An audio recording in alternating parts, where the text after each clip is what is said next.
Y'all, I really don't know what to say here. I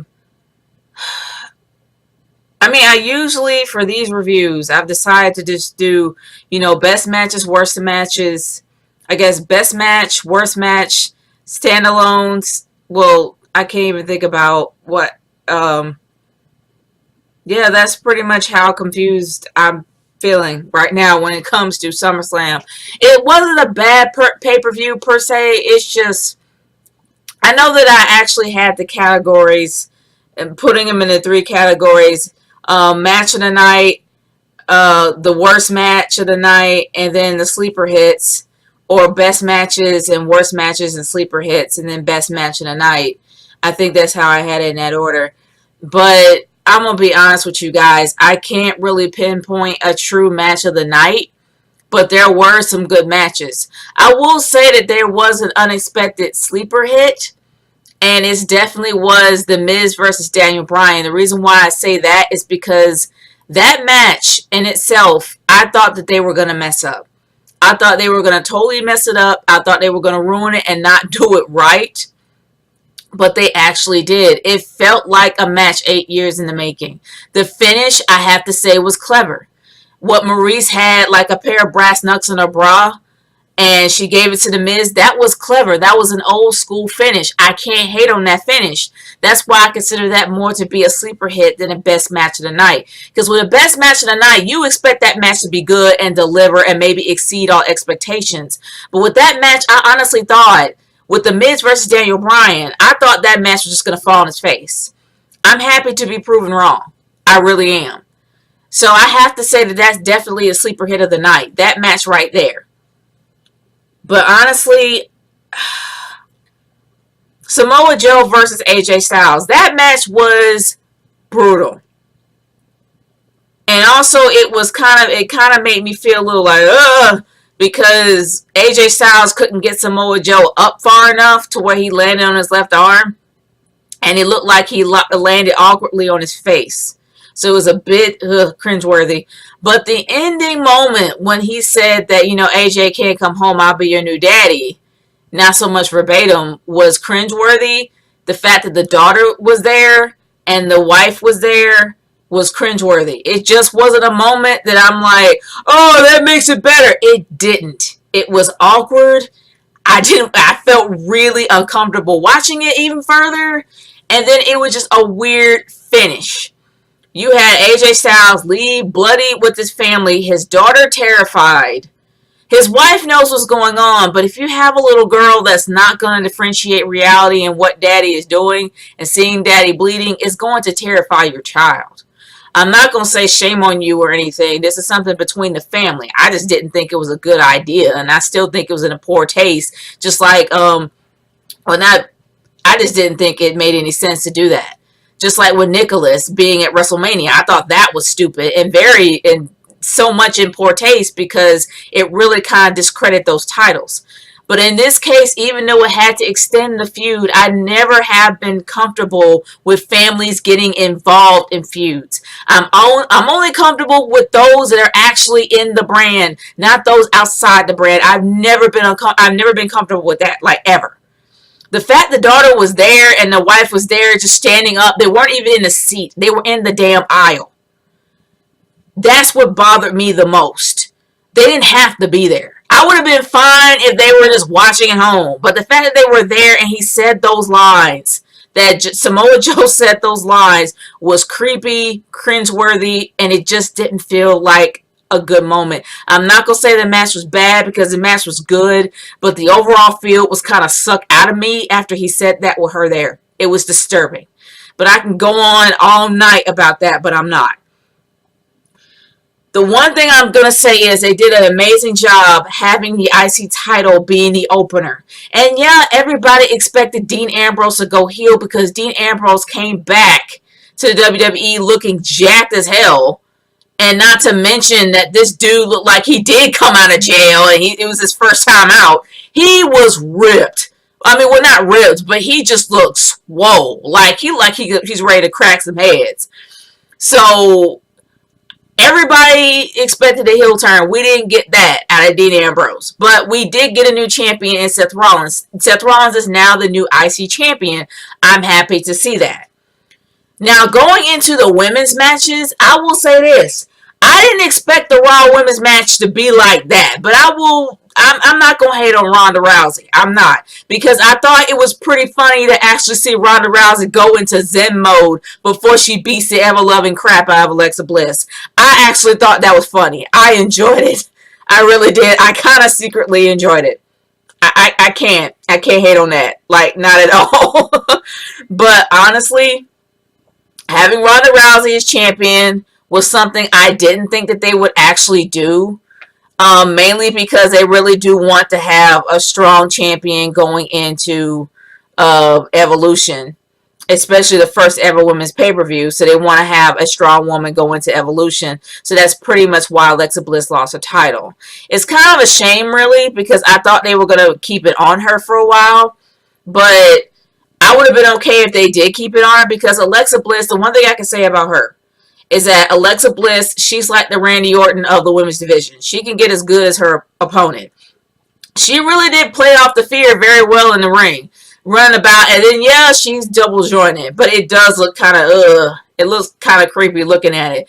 But, yeah, I mean, she made Ronda look like a beast. Ronda ended up taking the title. She looks like a true champ. A really hardcore champ that's hard to beat. But the triple threat match really pissed a lot of people on Twitter off. A lot of people are not happy with the outcome. But I will say this. That match was not as good as I thought it would be. And honestly, it's for one reason. Carmella. Now, I can go into every detail saying how crappy that Carmella is. But I'm not going to do that. Because I really do feel that when these women actually do go and become a part of WWE, they are expecting a lot more out of you than how they were during the Divas era. During the Divas era, all you had to do was have a set of boobs, look very hot and great in a bikini, and then go out there and pretend to fight. In this case, they are looking for the whole package. You have to learn how to wrestle. That is what they're looking for. I think Carmella has the potential, but I think that her gimmick is holding her back. Not even Staten Island is behind her. She got no reaction coming out. You are in your hometown. You are in your home state of New York. And no one cheers for you? That's a problem.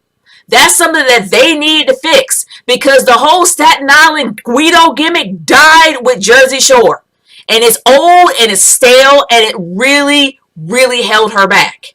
Now, I can go into so much detail saying how crappy she is as a wrestler, but Trish wasn't that great starting out, and she got better over time, and what happened? She became a freaking legend. I still think that Eva Marie improved every single time she was in the ring. And she did. I've seen her live. She was actually looking a lot better every time she performed. But she's not here anymore, so it doesn't matter. The Bella Twins improved greatly. They were not that great starting off at all. So that's why I had a little bit of hope, a little bit of faith in Carmella when she was trying to hone her craft. But the thing that held her back the most definitely was Big Cass and Enzo at the time. But after she split from them, her gimmick held her back. But besides all that, she could not keep up with two of the Four Horsewomen. She was in the ring with two of the Four Horsewomen. There is no way in hell that she was able to keep up with them. She looked like a stooge being in the ring with those two. And she held the match back. It was so much talking and so much banter between Becky and Charlotte. It shouldn't have been. It just shouldn't have been. It should have been more wrestling. It should have been more fierce, more passion behind it. Because this is something Becky wanted. And of course, enter Charlotte. Now, a lot of people on Twitter were pissed off because Charlotte won. Honestly, I'm more interested in a heel Becky than a face Becky. It would have been a great Becky Balboa moment if she won and had Charlotte go heel. But we've seen Charlotte go heel. They wanted a change. They wanted something different. They wanted Becky to go heel. But in my opinion, she's more of a frustrated face than she is as a heel. She's frustrated that she had this match in a bag. But then here comes Charlotte out the blue, taking that from her. She's more of a frustrated face than she is a heel. But in this case with Carmella, Carmella was a joke being in that ring. She shouldn't have been in there at all. If they made it into an elimination chamber, or not elimination chamber match, but if they made it an elimination match over the top rope and had her eliminated and just had Becky versus Charlotte, it would have been far more entertaining than having Carmella in the middle, because she couldn't keep up with them. Her pacing slowed everybody down. The chemistry was lacking. It just looked bad. It wasn't a horrible match, but it was coming close to looking like a train wreck. It was not a good match at all, and it could have been better knowing that 2 of the 4 horsewomen were in that match. And having Carmella in there with them was not smart. It just wasn't. And with no stipulation at all, having I don't know, an elimination match or something like that, just having a way to eliminate one person at a time. I don't know, just a way to get her out of there. It would have worked. But of course, Charlotte ended up winning. There were a lot of pissed off people, but there were more people excited that Becky Lynch ended up beating the ever-loving crap out of Charlotte. And they were like, you deserve it at the very end. I'm going to say this. I'm not going to say that she deserved it, but I am interested to see how far this is going to go. I liked seeing that fire coming out of Becky. I liked the fact that Becky is angry that her friend pretty much stole her thunder. I like to see where this is going next. And the fact that they booked it like that, I can't hate on them for that. But I will say that it made Carmella like a stooge and it did nothing for her. I really don't know what's going to happen next for Carmella, but I hope that there's some sort of change in her character. Instead of being a Staten Island princess, she becomes more serious about being a wrestler. I'm just saying. But honestly, guys, those 2 matches were, that match itself, with all the passion that was in it, the story that was told well between 2 best friends, and even though Carmella was just there holding the belt, it was not great. It wasn't. It could have been, but it wasn't. But I have to say that the New Day versus the Bludgeon Brothers was a very disappointing match. If I have to say that's worst match of the night, probably that. Maybe because of the finish. The finish was just, why? Like, it didn't really make any sense to me to have a finish in that way. And then to have the Bludgeon Brothers just, I think it was Rowan just took one of his sledgehammers and hit Xavier and got got disqualified, was just cheap. And there was a lot of screwy finishes. There was a lot of screwy finishes and a lot of squash matches. And then the worst and most wasteful squash match. Even though I love to see Demon Balor, it's great to see Demon Balor when you know that he has all odds stacked up against him. The Demon comes out and it makes it look special. But damn it, it was Baron Corbin. And this was a squash match. Why? Is beyond me. That is a waste of Demon. Like, I'm sorry, that's a waste of Demon Balor on somebody as irrelevant as Baron freaking Corbin. Constable Corbin is probably the most bland, the most insignificant version. And excuse me for spitting everywhere, but he is the most insignificant, bland, arbitrary version of Corporate Kane. You're gonna waste Demon Balor on a joke like that. Seriously. And y'all know how I feel about Baron Corbin, but that dude is a freaking joke. You're going to actually have Demon Balor in a squash match for Baron Corbin. That's just stupid. Why waste Demon? Why waste the Demon? Seriously. It didn't make any sense. But it was kind of weird to see the Bella Twins out there, but I guess they're pretty much promoting not only their reality show, they're also promoting Evolution. And yeah, the people on Twitter are a bit on the funky side, and maybe funky is too nice of a word because I'll probably say maybe twisted and sick. The fact that you're going to wish harm on Alexa Bliss because she is wrestling Trish Stratus is disgusting. It just is. Get over yourself. You may not like her being there. You may not like her as a character. That's fine. But wishing harm on somebody because they're wrestling Trish Stratus or a legend, that's just petty and disgusting and very, very creepy on your end. Just saying. But honestly, guys, there's not really a big match that is going to just be like, oh, I remember that. Oh, that was awesome. But like I said before, like, of course, The Miz versus Daniel Bryan definitely is a sleeper hit. The New Day versus the Bludgeon Brothers, that definitely is a good match. It was a good starter match.